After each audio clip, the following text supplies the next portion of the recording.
यावरती कंपनीचा काय मत? ओके. जे ग्रामस्थ आणि आंदोलनकर्ते आहेत त्यांच्या भावनांची आम्ही इज्जत करतो आणि तर म्हणून त्याद्वारे त्यांनी जे प्रश्न आम्हाला आता विचारलेले आहेत त्याचं आम्ही सविस्तर उत्तर देणार आहोत. गेले 70 दिवस या ठिकाणी धरणे आंदोलन सुरू आहे. विविध स्वरूपामध्ये तुम्हाला पत्र देतात, माहिती मागवत आहेत, माहिती दिली जात नाही असं त्यांचा आरोप आहे. आम्ही त्यांनी पहिले पत्र दिलेले त्यांचे 2 पत्रांची उत्तरं आम्ही दिलेली उत्तरं दिलेली आहेत. मुद्दा हा आहे की फिफास नावाचं जे प्रॉडक्ट इथे बनवलं जातं असा संपूर्ण केवळ कोकण नव्हे तर राज्यभरामध्ये हा संपूर्ण समज आहे. कंपनीकडून अशा स्वरूपाचं काय अजूनपर्यंत स्पष्टीकरण येत नाही. PFAS ही कॅटेगरी आहे, हा एक प्रोडक्ट नाहीये. याच्यात 10,000 पेक्षा जास्त प्रोडक्ट्स आहेत आणि लक्ष्मी येण्याआधीही PFAS प्रोडक्ट्स आपल्या इथे वापरात येत आहेत, बनवले जात आहेत. भारतात सुमारे 55,000 मेट्रिक टन बरोबर एवढं PFAS प्रोडक्ट्सचं उत्पादन आहे. इम्पोर्टही होतंय, वापरली जाते, दैनंदिन जीवनात सुद्धा वापरलं जातं. याची ऍप्लिकेशन्स इलेक्ट्रॉनिक्समध्ये आहे, डिफेन्समध्ये आहे, मेडिकलमध्ये आहे आणि तर जे आता EV वगैरे चाललंय जसं सेमीकंडक्टर आहे या सगळ्यांमध्ये याचे ऍप्लिकेशन्स आहेत. म्हणून हे आपल्यासाठी सुद्धा गरजेचंच आहे. आपण गेल्या वेळेला रत्नागिरीमध्ये जी पत्रकार परिषद घेत होती याच्यामध्ये तर आजचा विराट मोर्चा बघितल्यानंतर असं वाटतं की 10 गावातली लोक सुद्धा या मोर्चामध्ये सहभागी होते. काय सांगा? आम्ही आमचे प्रयत्न सुरूच ठेवणार आहे, कारण की याच्यात काय आहे महत्वाचं की PFAS बद्दल जो संभ्रम निर्माण झालेला आहे तो दूर व्हावा आणि तो सोप्या भाषेत आपण कसं सांगू शकतो हे आम्ही करतोय आणि ते करत राहणार, कारण की याच्यात फक्त लोकांना एज्युकेट करणं हा त्याचं सोल्युशन आहे आणि ते आम्ही करत राहणार. स्थानिक आंदोलकांनी ते नष्ट होत नाही, सातत्यानं तिथंच जो संभ्रम होतो तुम्ही कंपनीकडून त्याचं सविस्तरपणे शास्त्रीय पद्धतीनं विश्लेषण किंवा लोकांसमोर जी माहिती का सांगितली जाते? नाही, आम्ही आमच्याकडे जेवढे प्रश्न आले आम्ही सगळ्यांची उत्तरं देतो आहोत. ग्रामपंचायतींना सुद्धा आम्ही प्रश्न उत्तर पाठवलेले आहेत. आता PFAS जो आहे नष्ट होत नाही याचा अर्थ काय आहे, तो नष्ट होत नाही ही त्याची सुंदरता सुद्धा आहे. म्हणूनच त्याचे ऍप्लिकेशन्स आहेत. जिथे जिथे फायर रिटार्डंट प्रॉपर्टीज पाहिजे, जिथे वॉटर रिटार्डंट प्रॉपर्टीज पाहिजे, ते पाण्यापासून इलेक्ट्रॉनिक्सला सांभाळायचं आहे सपोज बरोबर, मग त्यात हा घटक गेला की तो तापमान जेव्हा वाढतं तर तेव्हा त्याला आग लागत नाही, आग लागू देत नाही, असं ते संरक्षण करतं. म्हणून ते त्यामुळेच त्याचे उपयोग आपल्याला या डिफेन्समध्ये, इलेक्ट्रॉनिक्समध्ये आणि मेडिकलमध्ये सुद्धा पाहायला मिळतील. आता PFAS हा आमचा प्रोडक्ट आहे, PFAS कॅटेगरीचा एक प्रोडक्ट आहे. प्रोडक्ट आम्ही विकतो बरोबर, त्याच्यात जे सांडपाणी तयार होतं त्याच्यात अंशतः PFAS असतं. त्या पाण्याला आम्ही काय म्हणतो त्याला MWML तळोजाला जी फॅसिलिटी आहे MPCBने अप्रूव्ह केलेली, तिथे आम्ही इन्सिनरेशनसाठी, इन्सिनरेशन म्हटलं तर एक भट्टी असते ती, तिच्यात याला नष्ट करण्यासाठी 1200 डिग्रीपर्यंत टेम्परेचर लागतं, 1200 डिग्री सेल्सिअस, त्याच्या खाली नाही. 800 ते 1200 मध्ये वेगवेगळे PFAS आहेत, तर काही 800ला जळायला सुरुवात होतात, काही 1200 पर्यंत जातात. 1200 पर्यंत सगळं काही नष्ट होतं आणि ते त्याच्या मूलभूत जे केमिकल्स आहेत त्याच्यात ते रूपांतरित होतं.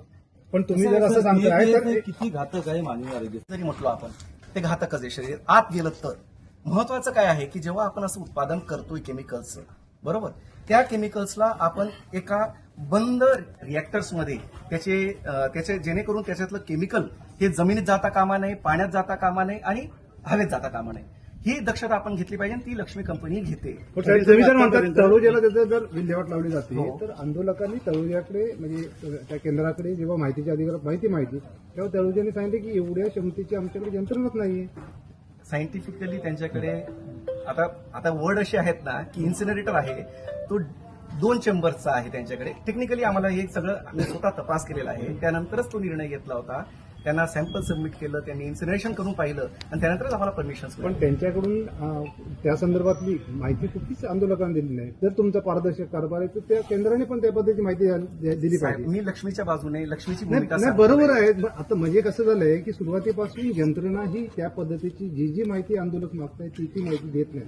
पालकमंत्र्यांनी चिपळुणात आम्ही जेव्हा विचारलं तेव्हा काय सांगितलं की लक्ष्मीचा एकही थेंब तळोजा व्यतिरिक्त बाहेर पुढे जात नाही. जर एकही थेंब जात नसताना तुमची टँकर CTP मध्ये कशी जातात? बरोबर. ह्या प्रश्नाचं उत्तर मी परवाही दिलं होतं. आपल्या इथे फक्त PFAS प्रोडक्ट बनत नाही, आमच्या इथे भरपूर प्रोडक्ट्स आहेत जे नॉन PFAS आहेत. PFASच्या पलीकडे जाऊन खूप चांगले चांगले प्रोडक्ट्स आहेत जे अॅग्रोकेमिकलसाठी वापरले जातात, जे बाकीच्या फार्मास्युटिकल कंपन्या आहेत त्यांच्यासाठी, पेंट इंडस्ट्रीसाठी. तर इथे भरपूरसे प्रोडक्ट आहेत.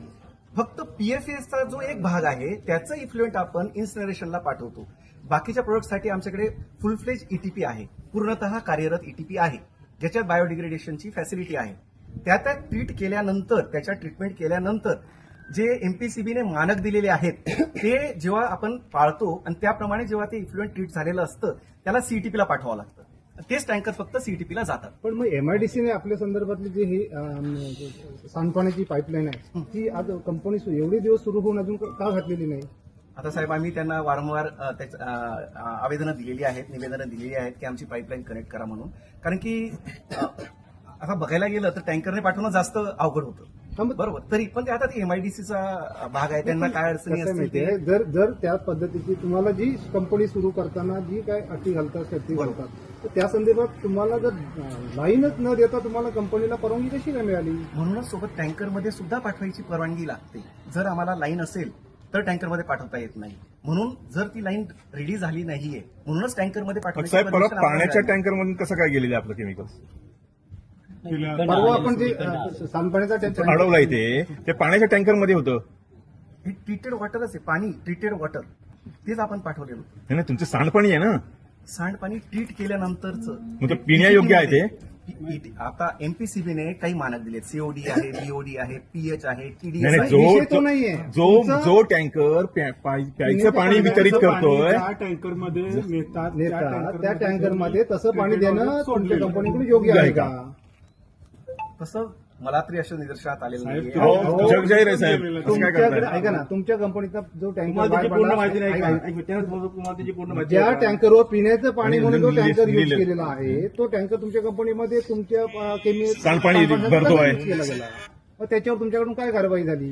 हा, नाही ही असं झालं असेल झालं असेल झालं म्हणजे इथेच झालं, इथे गेटवर झालंय. हे तुम्ही कशाला स्वतः नाही, तसं नाही म्हणत. आत्महत्या देऊ नका. आमदार भाई जगताप यांनी विधान परिषद इतकं घातक आहे की हा विधान परिषदेत आणि विषय त्यानंतर काही शासकीय जसं आपण अॅनिमल हजबंडरी डिपार्टमेंट म्हणतो त्यांची पण व्हिजिट झाली आहे. त्यांना आम्ही पूर्ण परिसर दाखवलाय. त्यांनी आमचं वेअरहाऊस कसं आहे, कसं कंट्रोल करतोय तिथे, हे सगळं ते पाहून गेले. त्यांचाही रिपोर्ट त्यांना मिळाला. नाही, विषय असा आहे की उद्योगमंत्री जिल्ह्यातले, एमपीसीबीचे चेअरमन जिल्ह्यातले, आणि ते असताना तुम्हाला एमआयडीसीची म्हणजे पाईपलाईन एमआयडीसी टाकत नाही आणि लोकांचा आक्रोश हा सगळा जर बघितला तर कसं काय, म्हणजे काय कळत नाही. एवढी मोठी कंपनी, एवढं मोठं प्रोडक्शन सगळ्या ह्याच्यातनं, आणि एमआयडीसी अजून पाईपलाईन का नाही टाकत आहे? एमआयडीसीला आता काय अडचण आहे ते करण्यात त्याचं उत्तर मी देऊ शकत अडचण नेमकी नाही. कोणाची आहे? पण पण आम्ही आता म्हणूनच काय की जे नियम बांधले गेले आहेत की समजा तुमची पाईपलाईन कनेक्टेड नाहीये तर तुम्ही इफ्लुएंट कसं पाठवू शकतात आणि कुठे पाठवू शकता, किती अनालिसिस त्याच्यात झाली पाहिजे, ते सॅम्पल अनालिसिस होतं, ते बरोबर असेल तरच ते टँकर घेतलं जातं.